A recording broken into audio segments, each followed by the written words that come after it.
Attention, attention. Pop surgeons Eric and Stacey, please report to operating room 1. Pop surgeons Eric and Stacey, please report to operating room 1. Surgery is about to begin.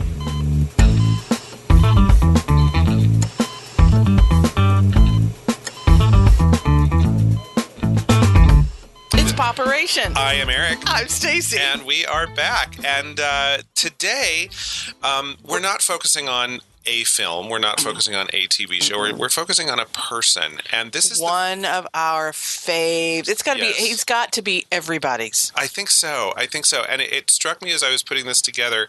When I wrote our little outline for this, I had to put 2 dates on the top of the sheet because this is the first time. So much. This is the first time we've done something about this, about somebody who is no longer with us. And I was devastated when I found out that this man had passed away. I'm not usually like that with celebrities. Like, celebrities are usually like, I don't know them. I understand they're people.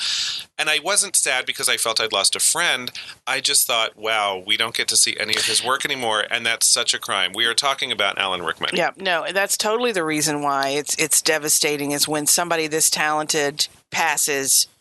You have a great lot of stuff, that you can watch and relive some of great performances, but what that means is nothing new. Yeah. And that's so sad because that he could have gone on forever and ever and ever. Oh, yeah. He would have been another Olivier. He wouldn't have stopped. He would have Correct. stopped You're working. exactly right. That's a great comparison, yeah. I think.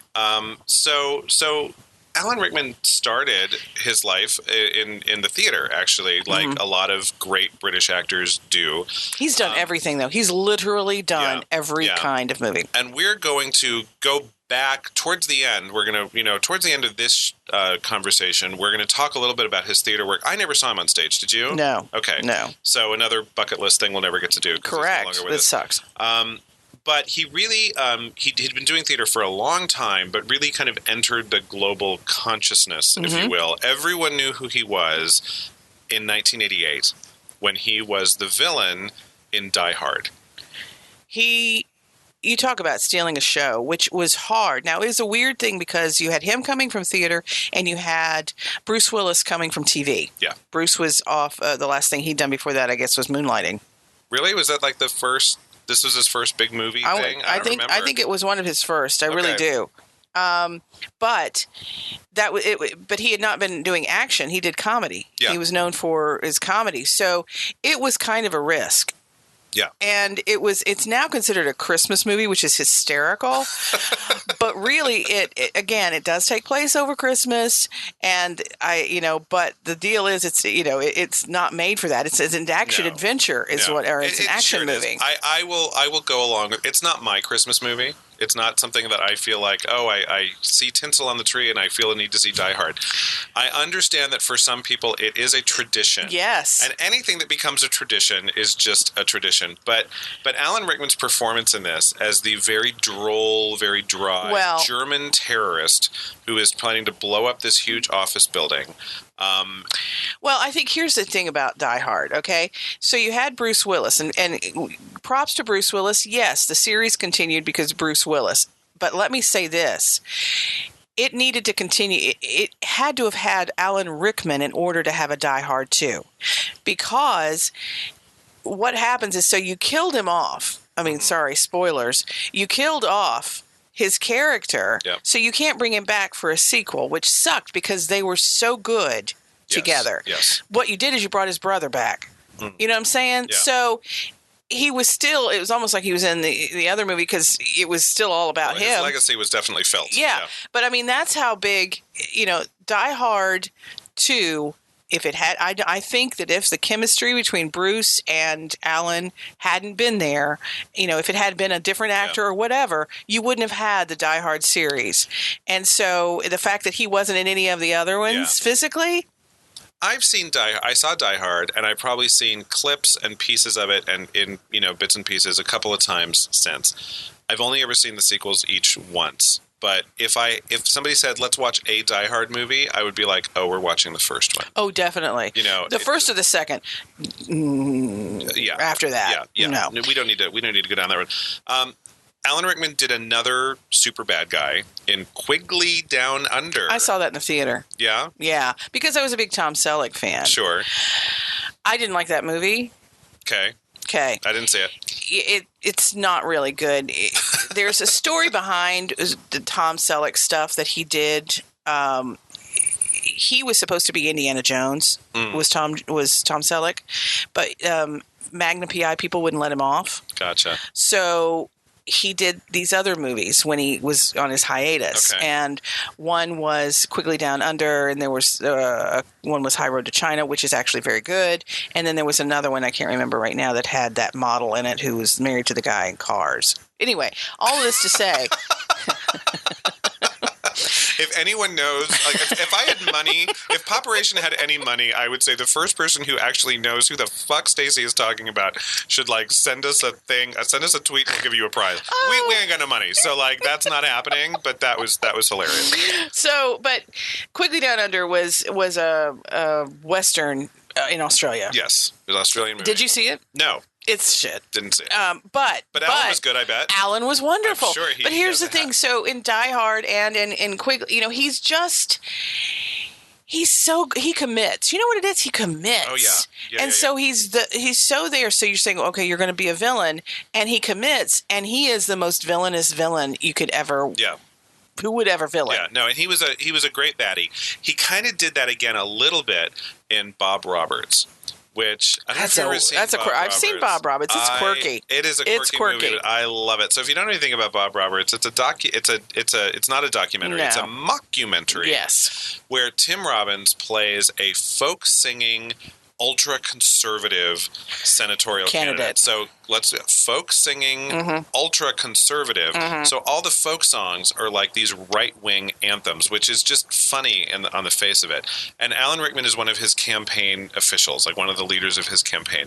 And because Tim Robbins is not ultra-conservative, spoiler if you know anything about Tim Robbins and his personal life, this was a satire on kind of, you know, the political Big system, time. but hilarious. And I remember, you know, at one point there's this bit, and because it's a mockumentary, things look very kind of cinema verite and very real, and I'm sure a lot of this was improvised. But somebody was describing the Bob Roberts phenomenon, and they mentioned, you know, candidate, and then it sings, and then Alan Rickman's just doing that voice that he does, just repeating everything but a little bit slower. And at one point, it's a candidate who also sings, and it's just this so funny. Then he took a total turn and showed up in Sense and Sensibility as kind of a romantic hero. Commitment. Yep. And nailed it. He was heartbreakingly wonderful. Yes. And he was kind of, you know, you thought he was going to be the guy who didn't get the girl. That's the way that whole thing is set up. You know, Kate Winslet's journey in that whole movie is like being, you know, learning how to choose the right guy and making a really bad choice. And then, spoiler alert, it's a happy ending because it's a romantic comedy, right? You know, and but his character he's just achingly in love with her the entire time and doesn't do much, barely lifts an eyebrow, but you just feel it. You see it on his face every time he looks at her, and that is brilliant acting. Yeah. So here's a movie that he had a fairly substantial role in, I guess, but I didn't see. Michael Collins, which is a Liam Neeson, Julia Roberts thing. He was one of the main players in that. Didn't see it. Don't know much about it. Dogma. The Kevin Smith movie with the Affleck Damon, you know, crowd, where Alanis Morissette played God, and he played some version of an angel of death or something. Yes. Anyway, he played an alien in Galaxy Quest in 1999 with the. Have you seen that? I've not. Oh my gosh! I have to say you have to see it. It is an homage to Star Trek I and got that. Star Trek fans. Okay. And he is wonderful. He plays an actor who was Shakespearean trained. Okay. Who got on this TV series. And basically got typecast. Okay. So he was stuck in it. So he ends up, you know, and the series gets canceled or whatever. But these guys go around from, you know, Comic-Con to Comic-Con. And, you know, he's this tired, he doesn't want to do this crap, and he has this big makeup thing. And then what happens? The plot is that they actually do get kidnapped by aliens and have to deal with the real, because this it's a very funny show, movie, and the premise is hysterical in that real aliens somehow had the TV series got beamed to their video. They thought it was a documentary. They thought it was real news. And so they went down to get these heroes to help them because they were in this war. And so they get these actors and say, because they think they're warriors, and none of them are, obviously. Yeah. Sigourney Weaver is hysterical in this, and she plays the kind of the Uhuru thing. And her frustration is, she says, all I do is repeat what the robot says. It's a very funny thing, but Alan Rickman is absolutely hysterical. He has some of the best lines in it because he's the sardonic one. It is one that you should see. Or does he make them the best because he's Alan Rickman? It could be either way. I have no idea. I'm just saying that it is a very entertaining movie. I would totally say go see that. So 4 years after Galaxy Quest, he appeared in a Christmas ensemble film that we will not name. We've already talked about it. You can go back and listen to our Christmas movies episode if you want to. We talk about Love Actually. On Loathe Actually. Mm-hmm. 2007, he did Sweeney Todd. He sang. Which is kind of like him talking long. Yeah. Can I say that? It's a little Rex Harrison-y. Well, yes, although it worked for Sondheim. I mean, it totally does. I didn't say it didn't work. I'm just saying that's kind of what it was. But he did it in character. I mean, that was the great thing about Judge Turpin. He was the big villain he did a lot of villains in his career, but so well, and he was so charming, we loved him anyway. But he actually did, if you listen to the singing, because I was really listening to, can Johnny Depp sing? Can Helena Bonham Carter sing? Can Alan Rickman sing? And what they all did, and I think Tim Burton probably had an effect on all of these people, is that the character was more important than the note. Every single time. If you had to make a choice between a beautiful sounding note and being true to your character, Tim was saying go for the character. Which I think is 100% right. Absolutely. That's the way all musicals should be directed all the time. Now, most musicals, because people who like musicals tend to like beautiful singing, there's plenty of room to sing beautifully and still be 100% true to your character. But when there is a choice to be made, you go there. Definitely. And because he was playing such a bad guy, and because he was playing someone who was he was just so officious, and you just hated him, and you just insisted he was going to marry this, this teenage girl, and you were like, no, ew, ick. Much of his singing did not come across beautifully because you don't want to be taken away by him. But all that is to say, there are times when he does sustain a note and does sing. I think it comes off as Rex Harrison just because he's so good and he's always such an actor. You don't necessarily fall into it. There's no I feel a song coming on and now he just switches into musical mode. That never, ever, ever I also didn't sit there and go, ooh, that was he didn't take me out of the moment with his singing. Yeah. Okay, where I went, ugh, that was too pitchy or whatever. Because again, the character mattered more. Yeah. Yep. So there was a movie starring Oprah Winfrey and Forrest Whitaker called The Butler. Now, when you look this up on IMDb, it's called Lee Daniels' The Butler. I don't know why that is. I don't know why that is, but I do remember when it came out, and I did not see it, so I cannot comment on it. I saw it, and weirdly, and I know this sounds really odd, Alan Rickman played Ronald Reagan. I know that, and how did it work? Fine. He wasn't... You didn't... I saw that movie where Kevin Spacey played Richard Nixon. Uh-huh. He was awful. Yeah. No, Alan Rickman was not awful. He wasn't a carbon copy of Ronald Reagan. He was Alan Rickman. He's not a chameleon. He didn't change into a completely different person at the end of the movie. You weren't like, that was Alan Rickman. No, you knew it was Alan Rickman. Right. But he really approached it as a role.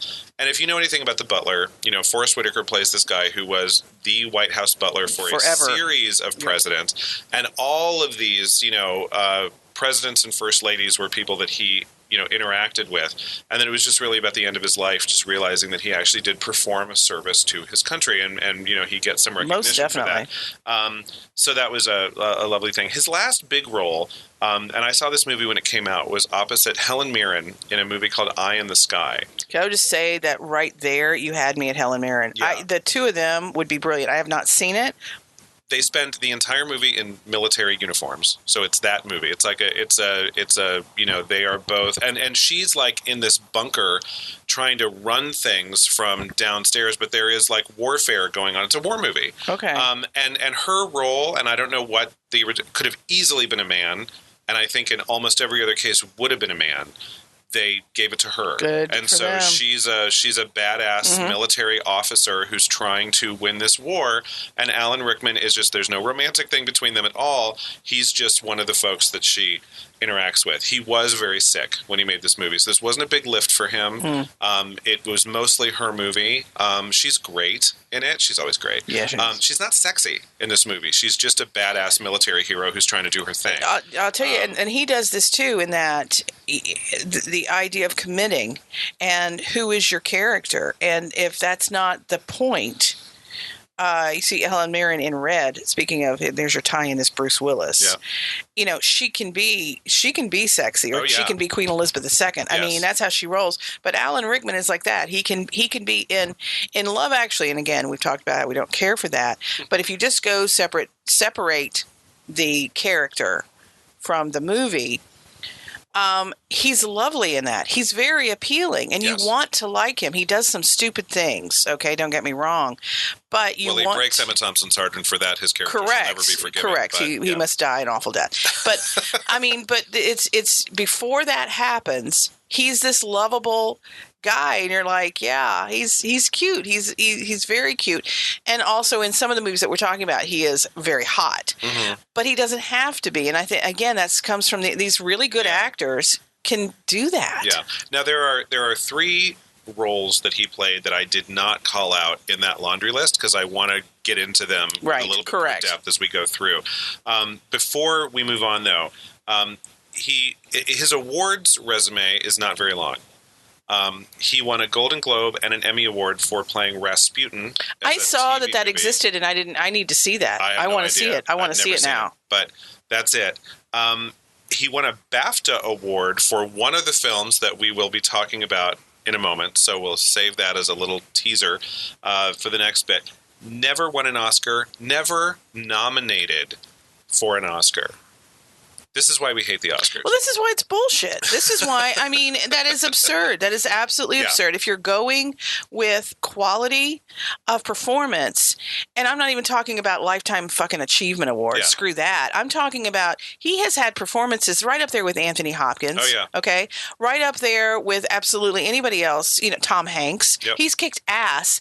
But because and again, we've talked about this too, when you make it look too easy, when people don't know you're working, they don't think you did anything for it, and they don't think you deserve it. But that's why it's awards the wrong are shit. kind of movie. I mean, if it's no one, okay. No, you're right. Die Hard is not going to win an Oscar, but he was fucking brilliant in it. Okay, yes. And the only time a movie like that is going to net an actor an Oscar is if you died. So Heath Ledger got his Oscar. That's true. Which he deserved, by the way. His Joker was fucking amazing. Yeah, that was one of those. But if he hadn't dropped dead after making that movie, they never would have given him that was a posthumous Oscar, and he never would have won it or even been nominated. I don't know. I don't remember who he was up against.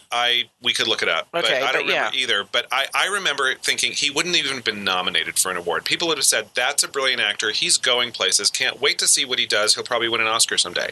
That would have been the story around the Joker, but you don't give, because it was Batman. You don't give Oscars for Batman movies, but they did for him because of this, And so if Alan Rickman had pulled out one great performance that got released, right around the time that he passed away, maybe we would have woken up and said, this man deserves something. His legacy deserves an account. Well, and one more note about the awards, which we've said ad nauseum, but the whole deal is if you die in real life, if you die in the movie or have a disability in the movie, chances are you'll win. Yeah. I mean, that's it. Screw anything else. And right now in Hollywood, for a time it was being gay, and now being trans is viewed in the same way as a disability, which says a lot about homophobia and transphobia. Exactly. But the same kind of thing. Jared Leto, he put on heels. Oh, how brave. Yeah, don't. Let's give him an Oscar. Don't. Bullshit. It's only brave if he walks across a bunch of greats in high heels. Then we'll talk.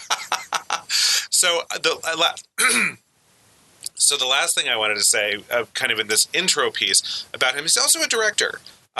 Directed quite a bit in the theater, but also directed 2 films One of which I saw when it came out forever ago, and the second one I did not see.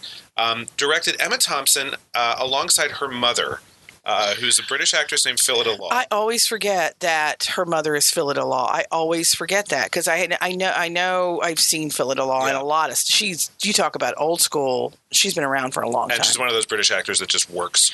Always works. She doesn't stand. I mean, you don't necessarily. She's not. Phyllida Law is blah blah. She's not that, but she's in everything. Yeah. Well, and she was in, along with Emma Thompson. The first time I noticed her, she was in Much Ado About Nothing, playing one of the waiting maids, Yes. And the role did not call for an older woman, but it was one of those things that it didn't matter that these were just servants to, this soon-to-be Duchess girl. Why not? And she was in there and she was lovely. Yep. Anyway, this movie is called The Winter Guest, and it was adapted by a play by a Scottish playwright named Sharma MacDonald, who is also, I learned doing the research for this, Keira Knightley's mother. Interesting. So there goes the Loathe Actually connection. Yeah, it is. That, they worked together in that awful Christmas movie, but he had directed plays by her mother. And I had no idea Keira Knightley's mom was Sharma MacDonald. She's written a number of really wonderful plays. Okay. Not performed a whole lot in the U.S. because they're all very unique to Scotland. You kind of have to understand Scotland to get them. But anyway, there was that. Also directed and had a minor role in a movie called A Little Chaos, which I hadn't even heard of before. Nope, never heard 2014, featuring Kate Winslet, Matthias, and I will murder that last name if I try to say it. It's German. Shainertz? Maybe.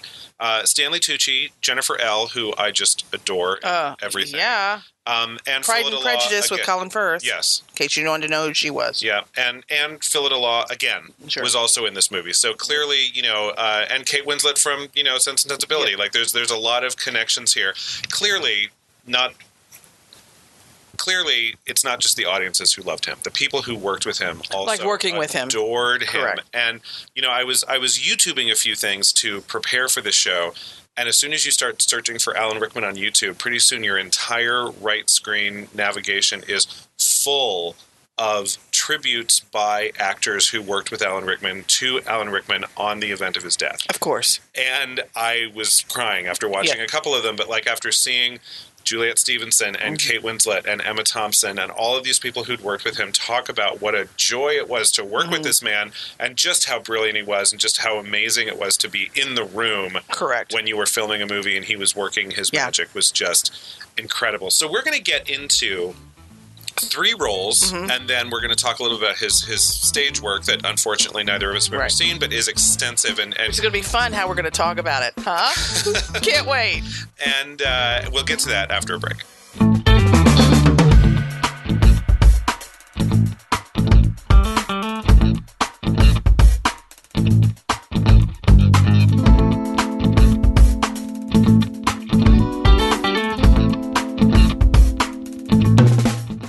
Cancel the kitchen scraps for lepers and orphans. No more merciful beheadings. And call off Christmas. So, this is one of the worst movies. Featuring one of the best performances. It really is. I walked out of this movie furious. I was furious that, honestly, the biggest problem was that Kevin Costner was in it. Yeah. That's the biggest problem. It's Robin Hood, Prince of Thieves from 1991. Yeah. And Kevin Costner played Robin Hood. Morgan Freeman played his best friend, the Moor. Yes. And sidekick. The villain of the piece was Alan Rickman. As the sheriff of Mary Nottingham. Elizabeth Mastrantonio as Maid Marian. Who is the wife of the director, if I recall. Oh, really? Yes. Okay. Yes. No. So anyway, it's and you know what? I think this was when Kevin Costner, Dances with Wolves, Yep. It just happened. I don't know. Which showered him with Oscars. So I mean, he was hot at this point. Silverado stuff was happening around this time. But I think pretty much everyone agreed he was so miscast as Robin Hood. But my problem walking out of it could have been a wonderful, fun-filled, can't-miss family thing had you had a British actor in that role. Yeah. Somebody who could do a British accent, that was the biggest problem. Because Alan Rickman knocked it out of the park as the sheriff of Nottingham. So knocked funny. it out of the park. It was absolutely wonderful. And and here's the thing. So here's what I have to say about this movie. You should watch it, I say to anybody who asks, for Alan Rickman. Yes. Because you're going to hate yourself because of Kevin Costner. Well, this is the movie I wanted to kind of pull out and say this to me is the highlight of his career in terms of playing what I call the delicious villain, right? I mean, he's over the top. He's completely over the top, but owns it and commits to it, and it's not commits to it. Yeah, he does. And so it's not. It doesn't look like it's too over the top. It just looks like here's an over the top person, not this is an over the top performance. And he's so funny. I don't know whether he has the only funny lines in the movie. It's the only one who makes you laugh because he's the only one that has funny lines and knows how to deliver them. I think so. I think he I agree with everything you just said because those are the lines that we remember. Yeah. Because they were the best ones put out there. Yes, because I will dig his heart out with a spoon, and his little sidekick goes, "Why a spoon and not a knife?" And he goes, "Because a spoon is dull, you idiot." It was his cousin. Yeah, it was. And then at the end when he does kill his cousin, and I don't care about spoilers in this one, people, because it's a piece of crap. Okay, but you should see it for Alan. We really don't want you to see it. We want you to find a highlight. No, this is not reel. one you need to see. Find a highlight reel of all Alan Rickman's best moments in this, and just watch that. At the end, he kills his cousin. And he says, "Aren't you glad it wasn't with a spoon?" I mean, that's his last line to his cousin, which is kind of fun. But he has all, and how he delivers these lines is what is amazing. He has, he walks down this hallway and he's furious because he can't find Robin Hood and all of this stuff. And all of his little minions, they aren't doing a good enough job. And so he's furious and he's going toward his room and he sees these two women just sitting in the hallway, two servants. And he says to one of them, "Meet me in my bedroom at 10:30. And then he is about to take another step and turns back to the other one and says, "Be there at 10:45. And he takes two steps forward, turns back around and says, "And bring a friend," and then walks on. That's hysterical. Yeah. But it was not as hysterical except for his delivery. Yes, no. He paused, he did the movements, he started to walk and then he stopped. Yep. Whatever. He was brilliant. Yeah. Otherwise, that could have been just a stupid line of some idiot walking by. Well, and especially like #MeToo. It's like, ooh, but again. This is 1991. You got to make sure. And he was supposed to be an evil creep. So he was evil, so that's, fine. I will just say funny and evil together is a tough combination.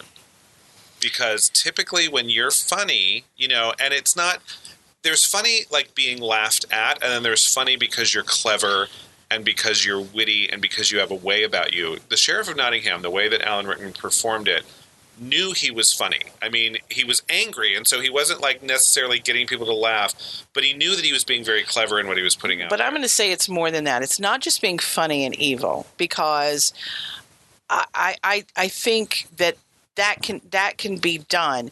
It's being lovable and being evil. And that's what I think Alan does in this one, is that he is the bad guy. Oh, yeah. And as I said, he doesn't care. He's going to, whatever woman, servants go to his room, and he attacks Maid Marian at some point because he wants to get her pregnant, so that it's just this long, convoluted plot. Whatever. But I mean, he's not a good guy. He kills people. We watched him kill his own cousin, for God's sake. He's a bad guy, but you love him. I almost wanted him to win. Of course you did, because Kevin sucked. Kevin was so bad in this movie, they actually gave of course, there's a big speech where we must rally the people to this great cause. They had to give that speech to Morgan Freeman. Because Morgan Kevin Freeman gives that speech. Costner sucked in this movie. Oh, it wasn't. Why did he say yes? Why did he say yes? I don't understand, because I still get angry, because if it weren't for him, this would be a movie that I would say to everyone, go see, because it's so fun, and Alan Rickman is wonderful. Yeah, now I have to say, despite the fact the movie sucks, Alan Rickman is wonderful. Yeah, maybe they just said, don't worry, Kevin, there'll be a dialect coach on set, and you'll be fine. I understand a little bit of the gossip that I've heard. I don't know if this is true or not, that he began shooting, trying to do a British accent, and finally the director said, "Oh, just stop."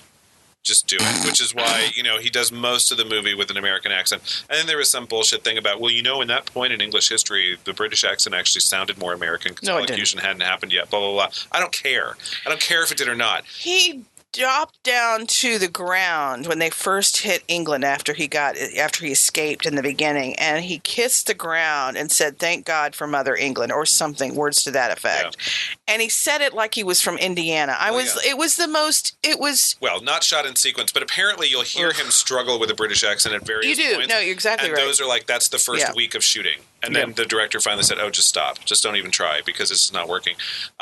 But yeah, and Kevin Costner's also, when he's at his best, because Kevin Costner can be good. He totally can be good. Field of Dreams, Dance with the Wolves, Bull Durham. He's cool.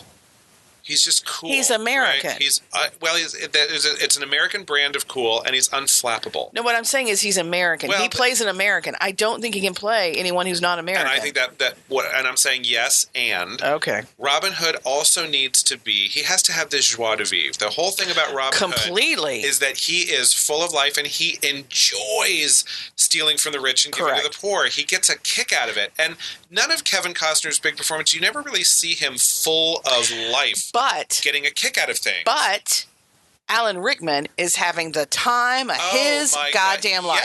Yes. And that's why going to Robin Hood, wanting to see whatever the new Errol Flynn is going to be, what you end up getting is Alan Rickman. Correct. You get a better Basil Rathbone is what you get. Yeah. And you're going to have to go old school to find out who they are. Yeah. IMDb that. I'm not helping you today. Okay. Next on our list is the romantic film, which is I guess it's a romantic comedy. I laughed. I cried a lot. I would say it's a romantic film. I don't know. I mean, there's with comedic. It's got comedy in it. Touches. It definitely has comedic touches. When but it's not the ghosts show up, it's pretty funny. It's not It's not a typical of what we would say a rom-com is because it's got a lot more of pathos. It's low-key comedy, and it's all about grief and mourning, which doesn't sound very funny, but it's a great movie called Truly, Madly, Deeply. And it's a small movie. It was one of those art house movies. As well. Almost the entire film, it feels like, is just Alan Rickman and Juliet Stevenson just doing scenes together. Yes. The best scenes in the entire film are really just the two of them. So here's the setup of Truly, Madly, Deeply. First of all, this movie is famous for the very best ugly cry you've ever seen in your entire life. I just wanted to wipe her nose. I just wanted to wipe her nose. She didn't care. The point is Brits don't care. Well, no, I mean, and her character didn't even care because it's like she was so grief-stricken. So at the very beginning of the film, Juliet Stevenson, who is wonderful, by the way. Quick little plug, Retribution is a brand new show on Netflix, and she's in it. And I saw this on. I haven't seen it yet. Okay. So she's still working. She's great. She is distraught and grief-stricken because her lover, who was played by Alan Rickman, has just died. And you're thinking, okay, well then what does he do for the rest of the movie? Well, what he does is he shows up in her house as a ghost. And really what this movie is, it's a parable about her grieving and letting go. So this is a romantic film, and yet you kind of know, no spoilers here, by the end of the movie, she's over him. But she gets she's able to move on. That's what, at the end of the movie, she's able to move past her grief. And that's what this is basically her getting through her grief and how it was done. But doing so with the help of the ghost of her lover. Correct. And so almost every scene they have together, she's alive, he's dead. Because it's a small British film, they don't do any walking through walls and stuff. He's in the room. He's a physical presence. They just play the scenes. But it's really lovely. Alan Rickman is not a very conventional-looking leading man. He's handsome. He can be, but more so, he acts handsome.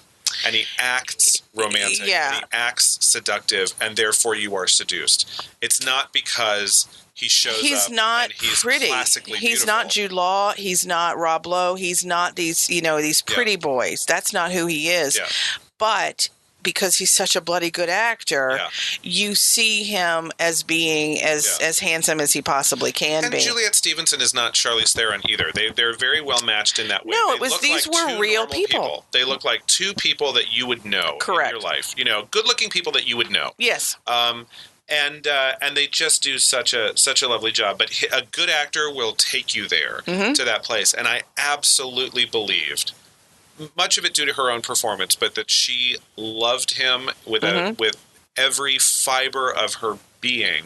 And he was that person who was actually worthy of that kind of affection. Also, he's a cello player in this, which when he plays the cello... Did he learn how to play the cello to do this? Because there are full shots of him just playing the cello. I have no idea. I don't know. I mean, if he's what's the cello version of lip syncing? I mean, if he's just kind of playing along and they turn the sound off, maybe. But he looks like he's playing the cello, and the music is beautiful, and he's hot. Like, oh my God, Alan Rickman playing the cello. Again, it was shakes just thinking about it. It was extraordinarily well directed, I thought, and beautifully written. But you had these two actors just nailed it, and as as it goes on. And that's part of the grieving process, is realizing that, no, it wasn't all perfect. Yeah.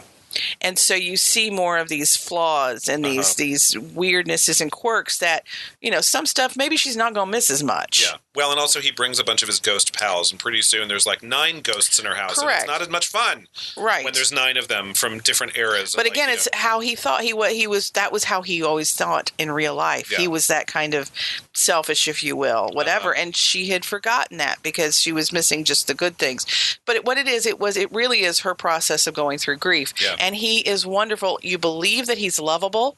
You believe that she loves him. And that's the whole point of the thing, is that you believe it. Yeah. And you walk out there. Now, I do, it can get compared to Ghost, but it's not really fair. Because Ghost, with Patrick Swayze and Demi Moore, was a different sort of plot. It was not about her grief. It was not an intimate story at all. It was more of an American kind of, there's got to be a mystery to solve. Well, they Americanized it. I'm fine with comparing the two because, as far as I'm concerned, Truly Madly Deeply wipes the floor. Well, it's just for me, it's a totally different genre. Yeah. And so that's why I have a hard time comparing it. It's not fair. But they came out of the exact same year. So it's kind of a repeat of the whole Priscilla, Queen of the Desert, Tu Wong Fu movie. That's true. It's like, let's make a drag movie. And so we had 2 at the same time. Right. And we also had 2 of these at the exact same time. That's true. But again, I feel like there is enough of a difference that, to me, I don't compare the two because I don't think it's fair. Yeah. It's not – Patrick Swayze, Demi Moore wasn't a close intimate. You had Whoopi Goldberg as your over-the-top, that. And you had, it was just too much of a mystery plot that clay plot. But, That's sex. I'm not talking about sex. You know what I'm talking about. That quiet kind of movie where you literally get to know them a lot better. Yeah. And I think. But let's just say there was no reason in this movie for anyone to look at Juliet Stevenson and say, "You endanger girl," because there was not that kind of movie.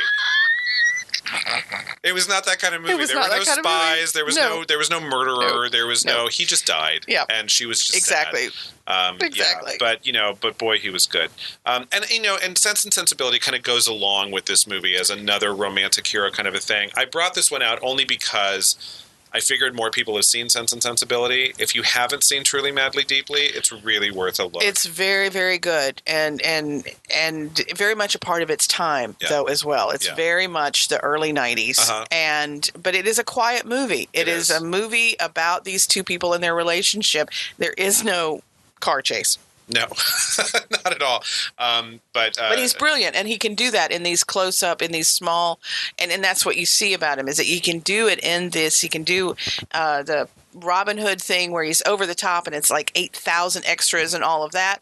But in action adventure, and then he can do this small thing where it's he and Juliette Lewis in a room almost every single time. Yeah. And you're okay with that because he's endearing, and he, as you said, the word you said at the very beginning of this show, committed. Yeah. So Truly Madly Deeply feels like a play in a lot of ways, just because so much of it is just the two of them. And apparently a lot of it was kind of improvised and they just let the cameras roll. So I wanted to take a little bit of time to talk about some of the things that he did on stage.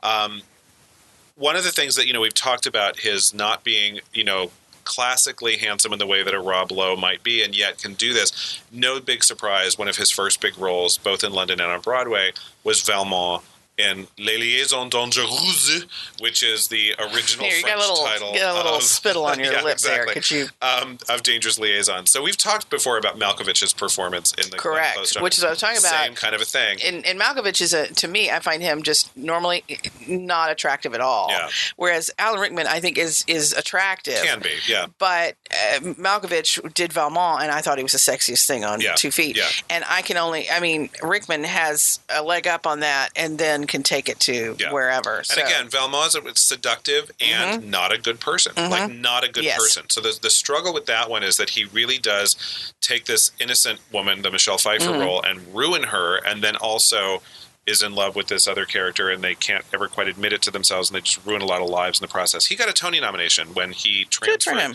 That was a Royal Shakespeare Company production. They brought it to Broadway. This was 85, so it was a good 3 years before Die Hard ever happened, and New York knew who he was. He met Helen Mirren. I don't know if they met, but they worked together in 1998. They did Antony and Cleopatra. I can see he that. was Antony. She was Cleopatra in that. And then he came to Broadway again. He did another show in the West End that transferred to Broadway. And I would have loved to have seen him in Private Lives. Who was he with that? Do you remember? Lindsay Krause, I think, was his co-star. I know that name. I can't place in her. that, I think. And that's an I think. So I have to check that out. But anyway, wouldn't he be just Noel Coward and Alan Rickman? I mean, made for each other. Yeah, would have been perfect. Made for each other. That would have been, I just didn't think it was right to talk about Alan Rickman. I could see him into all of those Noel Cowards, honestly. I could see him in any single Noel Coward. Exactly. Because he just had that class and that way. And just that easy, breezy kind of thing that you need to do. If you work too hard doing Noel Coward, it's just not funny. Yeah, it's exactly true. So you need that effortless kind of thing. I just didn't feel it was right to talk about Alan Rickman and not mention some of the things he did on stage, because he did a lot more than just that. A lot more than just that. But we're going to take a break, and when we come back, we're going to talk about what most people consider to be the best work. It's also of his the most career, recent, and the most well-known, and by certain the widest seen. If you don't know what we're talking about, then you don't. You will in a minute. Well, you will soon. We'll be back.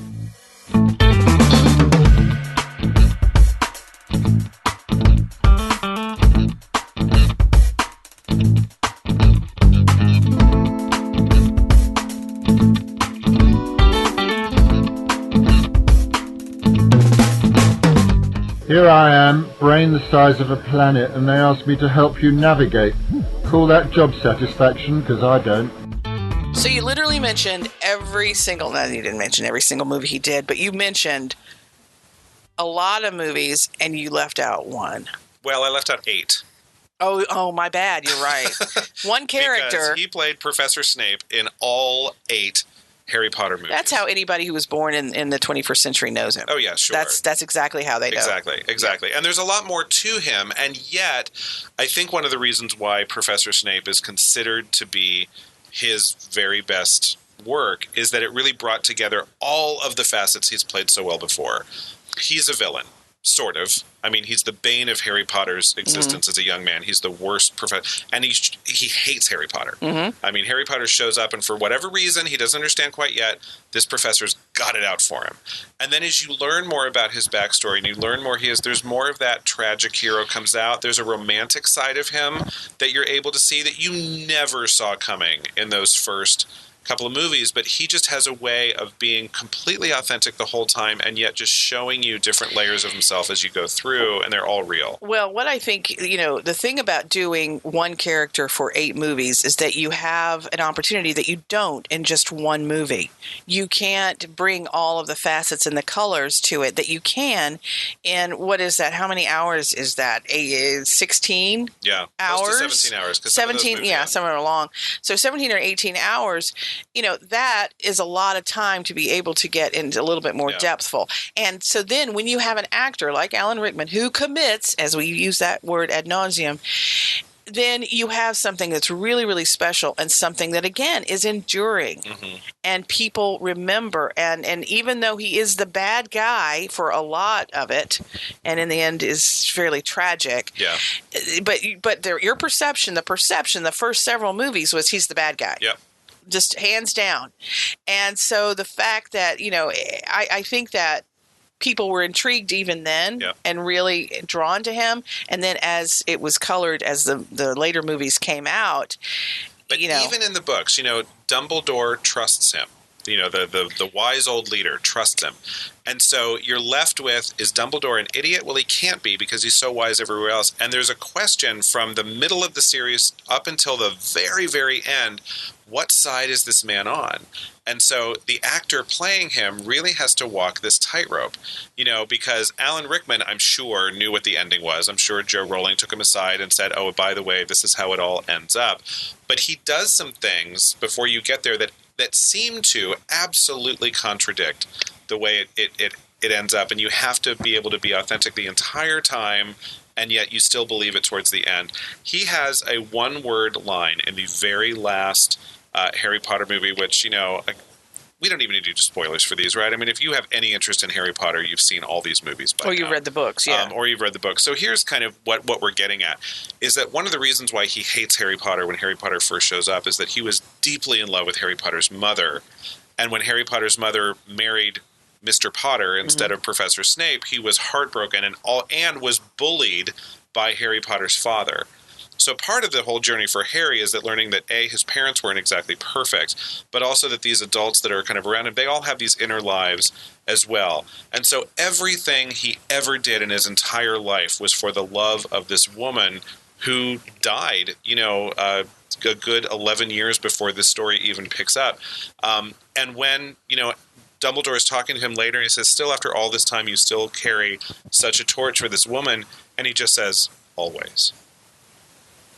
And it is one of the most beautiful little line readings. You're tearing up right now. I am tearing up right now. And it's in this movie about witches and wizards with wands who he's amazing. But it had this, and I also kind of tear up because after he died, they made this T-shirt with him on it that had the word always written above with his dates. And it was just it's such a perfect tribute to him because his legacy will last. But you were not the only one to be affected by that last line. That last line, I remember seeing that in social media, that just knocked people for a loop. Now, part of it is that you had all of these movies and all of this nuanced characters leading up to it. That is part of it. But at the same time, you could still have, a Kevin Costner as Robin Hood come in and say always, and you just totally screw up everything. Yeah, it needed to be somebody who knew what does that word mean. Yeah. And to then be able to show in saying just that one word everything that it meant. And also know, just to be skillful enough to know that the camera is right on you and you don't have to do too much other than feel it. When a close-up is that extreme, if an actor is feeling what's going on, they don't have to do anything to their face. Correct. Those little kind of things will come through. I will say, before we leave Harry Potter, I binged all 8 movies in a row. Not this past holiday season, but the holiday season before. And I like to say it's like Boyhood, but with magic and so much better. Because, you can now watch them all in a row. And literally these children are becoming adults before your eyes. Exactly. But what you kind of missed the first time is that Maggie Smith and Alan Rickman and Imelda Staunton and all of these other people are also aging, 10 years in front of you. And Alan Rickman was a different actor when he ended than he was when he started. He'd gotten even better, if that's possible, as the character was getting deeper and richer.